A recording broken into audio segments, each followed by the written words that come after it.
मैं पुनः हम सबके अभिभावक सम्मानीय परम आदरणीय श्री अमित शाह जी माननीय गृह मंत्री से अनुरोध करती हूं कि वे अपने आशीर्वचनों से हमें अभिभूत करें।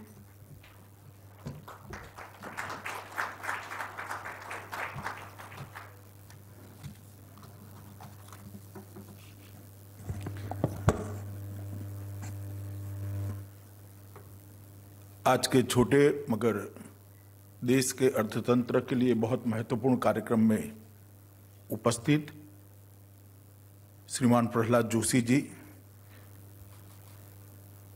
कोयला और खदान मंत्री भारत सरकार, श्री अनिल कुमार जैन, कोयला सचिव महोदय, श्री एम नागराजू जी, श्री अरुण मेहता जी और उपस्थित सभी भाइयों और बहनों, आज एक महत्वपूर्ण कार्यक्रम में हम यहाँ पर उपस्थित हैं। एक लंबे समय से कोयला क्षेत्र की स्थगितता को दूर करना, कोयला क्षेत्र में पारदर्शिता लाना और कोयला क्षेत्र के अंदर जितनी क्षमता पड़ी है इसका संपूर्ण दोहन, इसका संपूर्ण उपयोग देश के अर्थतंत्र को गति देने के लिए हो पाए, इसके लिए प्रयास हो रहे थे। मुझे आनंद है कि देश के प्रधानमंत्री नरेंद्र मोदी जी के नेतृत्व में प्रहलाद भाई ने 19 से कोयला क्षेत्र को जो गति की दी है, इससे आज एक इसका महत्वपूर्ण और पहला पड़ाव हम पार कर आगे बढ़ रहे हैं, जो एक शुरुआत है और आगे और जाना है। मित्रों, कोयला क्षेत्र का बहुत सारे आंकड़े मैं नहीं जाना चाहता, मगर दूर से अगर कोयला क्षेत्र को देखते थे तो हमेशा एक भाव खड़ा होता था कि जितनी क्षमता देश की इकोनॉमी को कंट्रीब्यूट करने की कोयला क्षेत्र की है, इसकी 1/3 भी कंट्रीब्यूशन नहीं मिल रहा है। बहुत सारे हर्डल्स थे, बहुत सारी नीतियां ऐसी थी जो आगे नहीं बढ़ने देती थी, परंतु नरेंद्र मोदी जी के नेतृत्व में जब से सरकार बनी तब से एक महत्वपूर्ण फैसलों में लेना शुरू हुआ, नीति विषयक परिवर्तन आने शुरू हुए, एडमिनिस्ट्रेटिव रिफॉर्म्स आने शुरू हुए और इस सब का परिणाम ये आया कि 2014 को हम देखते हैं तो 2014 के जो कोयला क्षेत्र था वो बिल्कुल ब्यूरोक्रेसी की नाकचूड़ के अंदर फंसा हुआ दिखाई पड़ता था। पारदर्शिता का अभाव था, ढेर सारे करप्शन के सच्चे झूठे जो होंगे मगर आरोप लगे थे।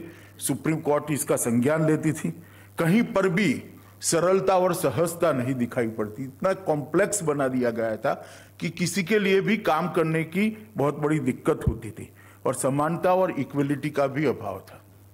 जो बड़े लोग थे इनके लिए ढेर सारे अवसर उपलब्ध थे, जो छोटे लोग थे इनके लिए एंट्री करना भी मुश्किल था। ये चारों चीजों को मैं बारीकी से कोयला मंत्रालय की यात्रा को देख रहा हूं जब से प्रहलाद भाई मंत्री बने हैं। ये चारों चीजों को बहुत अच्छे तरीके से दूर कर आज कोयला क्षेत्र में बिल्कुल भरोसे से कह सकता हूं कि ऐसी जगह पर आकर खड़ा है कि 5 ट्रिलियन इकोनॉमी के हमारे लक्ष्य में सबसे बड़ा कंट्रीब्यूटर अगर कोई एक क्षेत्र होगा तो निश्चित रूप से कोयला क्षेत्र होगा। वहां पर आकर हम खड़े हैं। अभी आप सबके अनुबंध आपको दिए गए, मैं देखता था, नाम सुनता था कंपनी का, मेरा भी थोड़ा बहुत परिचय है। बहुत सारे ट्रेडिंग के व्यवसाय में रहे हुए लोगों को भी ये मौका मिला है। 6 साल पहले कल्पना कोई नहीं कर सकता है। और मैं कहना चाहता हूं जिन नए लोगों को ये आज मौका मिला है उनको कि आपको स्केल बदलने का एक बहुत बड़ा मौका भारत सरकार ने दिया है, प्रधानमंत्री जी ने दिया है, श्री प्रहलाद जोशी ने दिया है।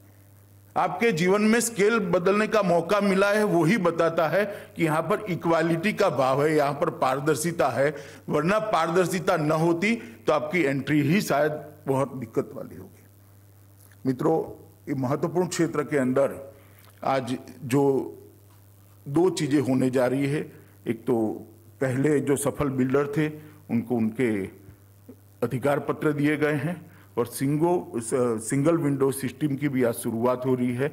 मैं इसलिए प्रहलाद जी और इनके मंत्रालय को बहुत बहुत अभिनंदन देता हूं, साधुवाद देता हूं। मित्रों, प्रधानमंत्री जी का जो स्वप्न है आत्मनिर्भर भारत का, 130 करोड़ का मार्केट, 130 करोड़ की आबादी का मार्केट, हमारे पास दुनिया का सबसे ज्यादा इंटेलिजेंट युवा है, सबसे ज्यादा पढ़ा लिखा युवा है, हमारे पास मेहनतकश मजदूर भी है और हमारे पास एक पारदर्शी लोकतंत्र भी है। मगर ये देश आत्मनिर्भर न हो, ऐसा कैसे चलेगा? प्रधानमंत्री जी ने एक विजन रखा है कि आत्मनिर्भर भारत की रचना करना। 2022 आजादी के 75 साल जब समाप्त हो, तब हर क्षेत्र के अंदर भारत आत्मनिर्भर हो, यहां से दुनिया को गति मिले, यहां से दुनिया की अर्थतंत्र को गति मिले। और जब दुनिया के अर्थतंत्र को भारत गति देता है, तब भारत का अर्थतंत्र का उभर कर आना बहुत स्वाभाविक है। आत्मनिर्भर भारत हर क्षेत्र में जब तक नहीं होता, तब तक प्रधानमंत्री जी का स्वप्न सफल नहीं होता। और मैं मानता हूं कोयला एक महत्वपूर्ण क्षेत्र है आत्मनिर्भर भारत के स्वप्न को सिद्ध करने के लिए, क्योंकि जैसे बताया, आज भी लगभग ऊर्जा का 72% हिस्सेदारी कोयला क्षेत्र से। मैं मानता हूं कि अनुपात जल्दी बदलना चाहिए, हमने चेंज करना चाहिए, मगर हमारे पास कोयला पड़ा है, हमारे पास कोयले का बहुत बड़ा भंडार पड़ा है और $5 ट्रिलियन की इकोनॉमी को इसकी लक्ष्य की पूर्ति करनी है, तो ये भंडार का दोहन भी करना पड़ेगा और इससे अर्थतंत्र को गति भी देनी पड़ेगी। और पिछले 6 वर्षों के अंदर बहुत अभूतपूर्व उत्पादन हुआ है। मैंने 60 साल के कल आंकड़े स्टडी किए थे और 6-6 साल के 10 स्पेल बनाए।